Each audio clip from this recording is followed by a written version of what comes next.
Hello, World Civ 106. Welcome to week 4.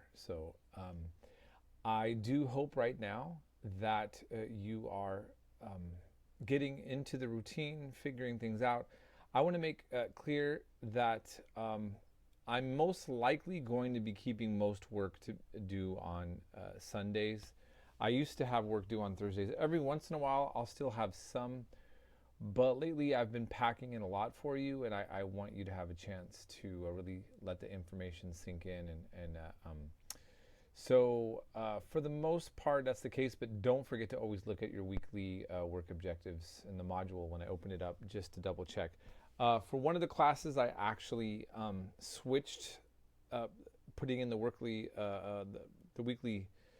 work objectives, and I forgot to put it in the assignment, and so I posted an apology announcement about that for the class that happened in, and I am sorry about that. I really am, and I hope that doesn't happen again. Okay, so there's just a few things I'm going to say about this week's module, and I'll go. I cover a lot and kind of say some of the things that I want to say in the lectures, but I just want to make everything clear right here. So, I really find this interesting. Ancient Israel, huge impact on Western civilization and to a certain degree world civilization, depending on how you want to approach it. But what I do is I make a separate module we're going to go over later on Judaism. And that's something that a lot of you may not expect.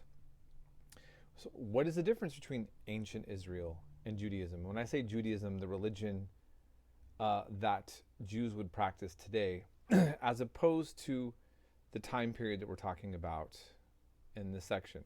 So that will be more clear when we get to Judaism. Keep in mind that we're talking about an ancient civilization that was going through influences with its neighbors.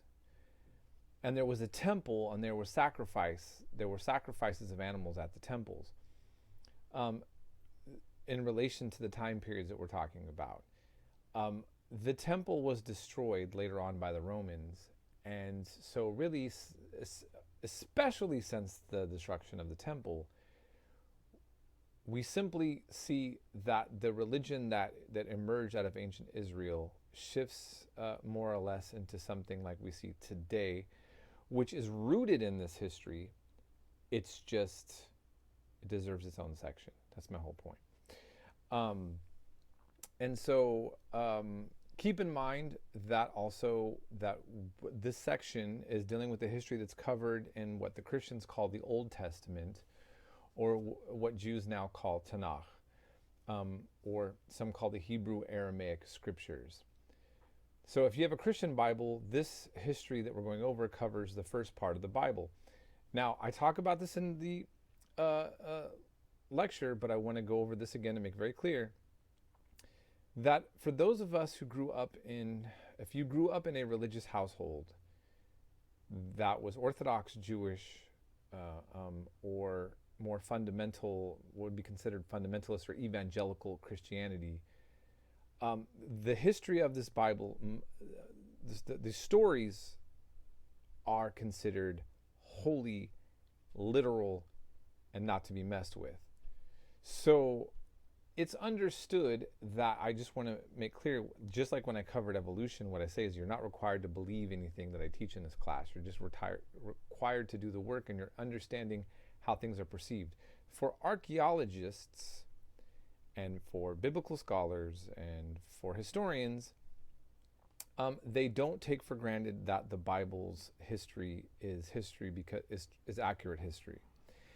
What they do is they do with the Bible what they do with all history books. They try to look at the archaeological evidence, other outside sources, and then they see how the Bible's stories line up. And what you'll see in these some of these lectures is that many secular historians have decided that not everything in the Bible is historically accurate.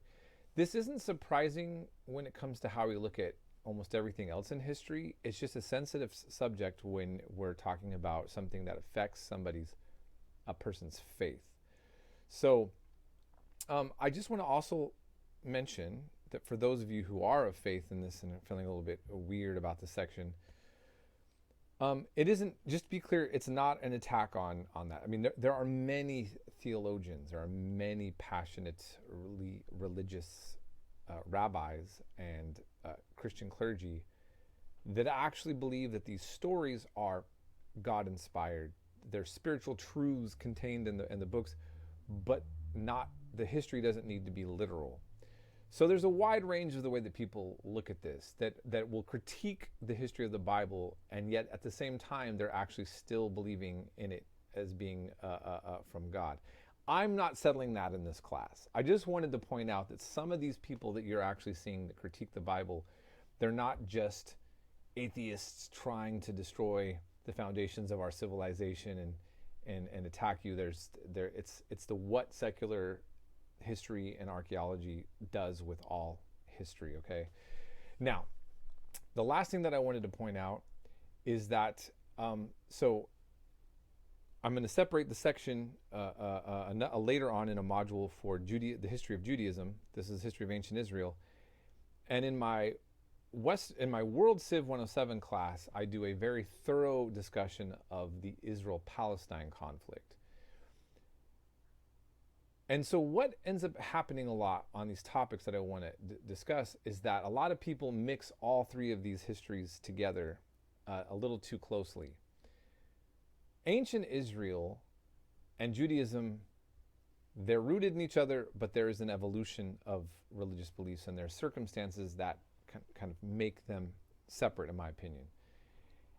And the current conflict, although for many pro-Israelis is rooted in ancient history, the inspiration, the idea that Jews have a right to the land, in fact, is a modern conflict that only really starts until the 19th century. And that those that are creating, the attempt to create Israel are mainly coming from non-religious Jews who are actually more or less Jewish nationalists, and they're arguing that the Bible is a history book to use to validate Jewish presence in the land when they're in opposition to the Arabs that were mainly Muslim, and then some Christian, and then Druze. And then basically it becomes used as a contest of who gets to validate who's living there more. Keep in mind that, and I put this in the lecture, up until even the early part of the 20th century, Jews were only about 10% of the population at this point. Palestine, as it was known, was an Arab majority. And so you can imagine that the conflict then gets complicated when a persecuted minority from Europe are coming telling a majority of a people in a particular land that they have more of a right to be there than they do. And that essentially is the complicated situation that was there. But of course, we know about the Holocaust. There's all these different things that happen later on. So there's a lot of other things that go into trying to understand that conflict, and I discuss that, I think, very fairly, despite my own strong opinions about aspects of it. But what I want you to do is to separate these three: ancient Israel, Judaism as practiced today, the modern Israel-Palestine conflict. There is a way to understand how these three go together, but they don't go together in the way that a lot of you would think that they do, is my whole point. And in other words, there's not a primordial battle that the people in the Middle East have been fighting since time immemorial. And the way that Jews practice their religion now is not necessarily how people are practicing them at this time that we're seeing in this part. And that's what I'm trying to say. So some of you may want to debate with me on that, and if you do, I'm more than happy to do that. You won't have your grade affected by challenging me or anything else in this class. Please feel free to do that. But I hope that you actually just get engaged in the material. I think you'll find it interesting and fascinating. And yeah, just I hope you're getting into it. I hope you're doing well. It's and I think that's all I have to say. All right. So we'll be in touch. Have a good week.